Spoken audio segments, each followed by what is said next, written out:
watching Charter Local Edition. I'm Brad Pomerance, and we are joined today by Linda Coleman. She is a member of the Alabama State Senate. And I want to speak with you about lots of issues percolating this session in Alabama. We can talk about the general fund, the education fund, but let's not go there now. Let's talk about some more specific issues. There's a bill known as SB 30, a bit of inside baseball, but for local governments, it's not.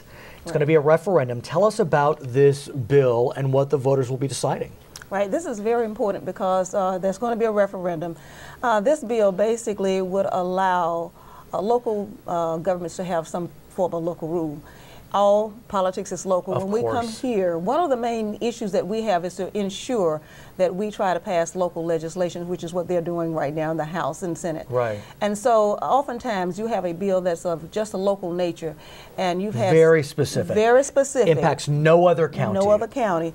But what happens is that you can have some objection to that bill, and then when it goes on the ballot, it goes on as a statewide referendum.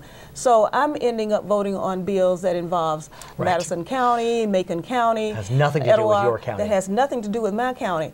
People who vote on those pieces of legislation really are doing a disservice. And oftentimes what we do is we cause bills to fail on a local level, something that people want. It may not be something that they don't want.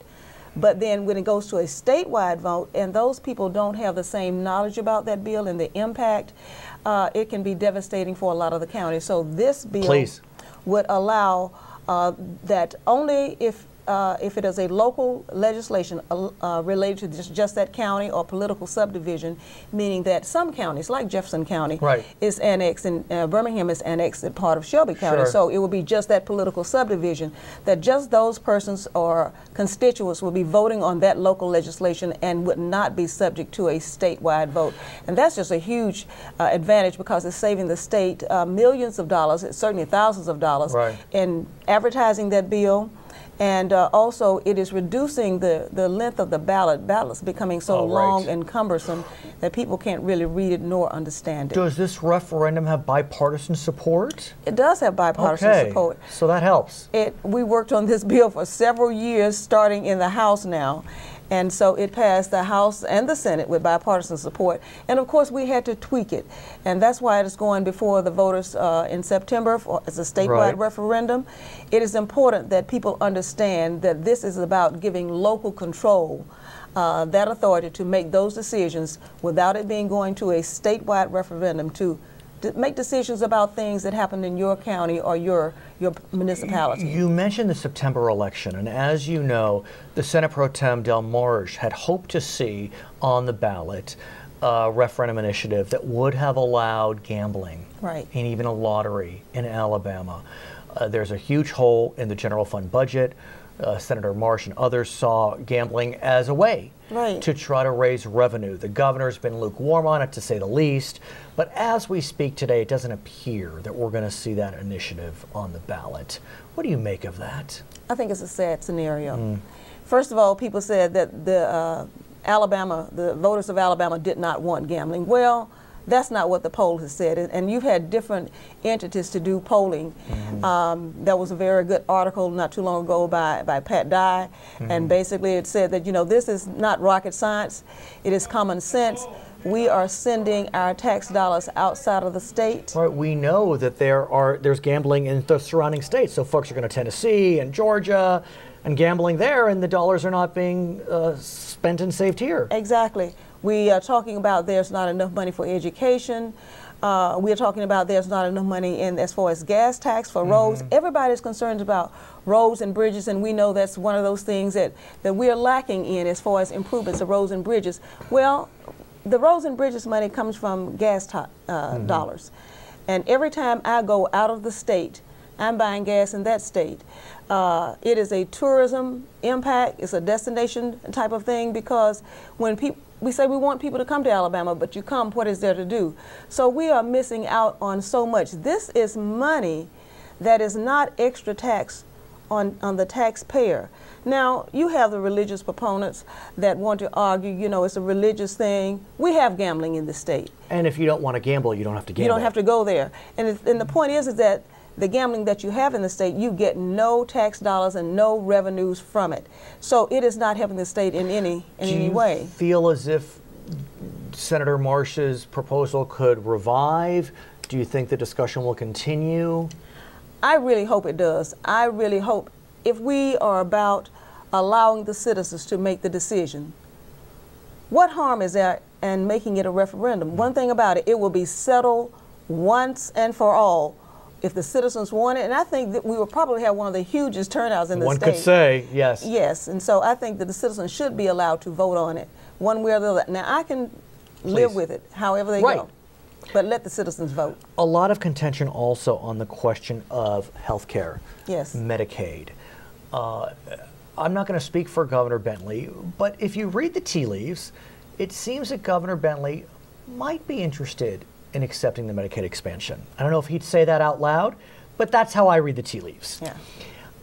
He set up a commission, and a lot of folks feel as if the commission will come back and say we should accept the Medicaid expansion like 30 other states have, including several states that are run by Republican governors and Republican legislators. The state Senate has come out specifically saying we oppose the Medicaid expansion. Caveat. Please. The state Republican majority caucus. Yes. We passed our own, the Democrats passed our own resolution, and it was odd because you have a right to say that the Senate, but you don't speak for the minority party. Right. So the minority party had to pass its own resolution, and it did, to qualify, not the Democrats' position. Short of complete expansion, we'll talk about that in a moment, there have been reforms, though, yes, to Medicaid this session. Yes. Allowing more at-home care. Right. Waivers, creating certain networks. Right. So the care is capitated, and so insurance companies are paying for the patient as opposed to service. Right. What do you make of at least the reforms? I think the reforms are great. The problem is that we still don't have enough money. And again, it goes back to our previous discussion. But I, like you, feel that if the governor had his druthers, he would rather go ahead and expand Medicaid, as so many other states have done, in spite of the fact we need to get beyond party. We really need to get beyond party. And to me, it says a lot about our state. I look at all of those Republican states. You mentioned Arkansas, we were talking earlier. We talked about Arizona and other states that have expanded. These are staunch Republican states. They looked at the needs of the people. They put the needs of the people ahead of politics. And my saying is always, put people before politics. And what's so interesting is it's a common story. Republican governors looking to expand, legislatures opposed. In Wyoming, the governor wanted to expand, a Republican. In Tennessee, the governor wanted to expand, the legislature opposed. Indiana was able to create a scenario, as I understand it, whereby there is an expansion through a kind of a private option. Right. I believe that Governor Bentley looks favorably at the private option, whereby the money wouldn't flow through the state, but to private entities for the expansion. Where do you go from here as a proponent of some form of expansion? Well, every day I look at all the millions, and it's getting to be billions by the end of the month, as the months pass on, that we are losing money. And again, how many people are there waiting to be insured? Alabama, I was looking at a report that says Alabama is one of the 6 poorest states in the nation. That does not speak well for the state of Alabama. Certainly we can do better. I realize that as a legislative body, we need to come together and put aside our political party preferences and look at doing what is in the best interest of the state of Alabama. We sometimes are our worst enemies in the state. We say we're open for business.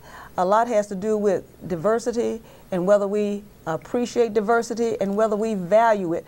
I don't think we practice what we preach. You'll come back? Yes. Her name is Linda Coleman, member of the Alabama State Senate. I'm Brad Pomerance. It's Charter Local Edition.